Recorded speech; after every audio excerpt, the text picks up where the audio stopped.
Hi, Nicholas here, MedTech World. Robert Koopman is here with me from Disruptive Technologies, looking for new partners in our terrain down here in Southern Europe. Good to have you. Thank you. Yeah, happy to be here. Great.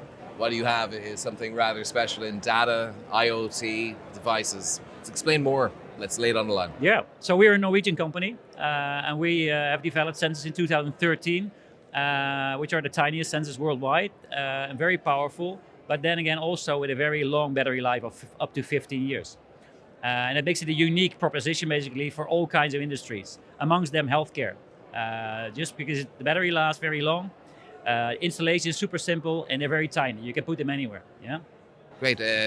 Across kind of floor infrastructure, I guess, is very useful in homes with the elderly, etc., or people who are living Exactly. outside of the healthcare community. So to keep, so the data knows, and they know if an alert is needed, etc. It's just one application I'm thinking, but I'm sure you're finding new applications all the time. Give us some insights.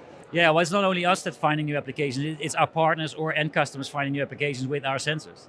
So when you start explaining what we do, it's like, yeah, this sensor is actually to open doors or windows. Then they're like, can we also use it in our postbox to see if we got mail? Yeah, I think it's possible, and they try it out, and it is possible. Usually, most 9 out of 10 anyway. Cool. And within the healthcare market, as a medical device, these IoT sensors, how can you envision them being applied? How are they applied?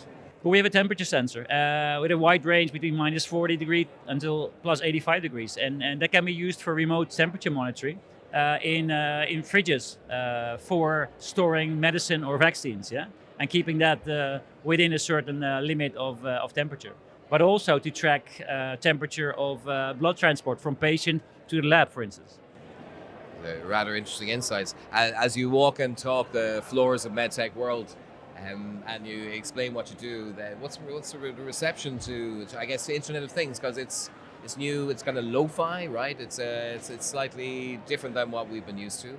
Tell me a little more about Sorry, your I machines. didn't understand the question. The interoperability of these Internet of Things. It's not it's not an in vogue or in topic the discussion we're working around with the robots and connectivity. How large is the market now in terms of, I guess, to be a part of it? It's big, but it's growing as well. Yeah, so we see that the interest is there, but the adoption rate is now going from north to south, as all the new technologies are always.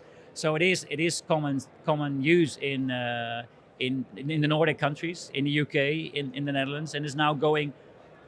Adopting is faster in Germany and Switzerland a lot. And we see now also this, so now it's time for the Southern European market actually to open up as well and digitalize as well. So that's one of the reasons why we're here as well, to find partners to help adopt these technologies into the healthcare environment or other markets. That's what I love about these conferences, is where a lot of the technologies, the technology companies, you can benefit me on this side, and that's how partnerships are made and forged. Looking forward to you finding luck on the floor. Thanks very much for that. Yeah, you're welcome. Yeah. Nicholas signing off from MedTech World.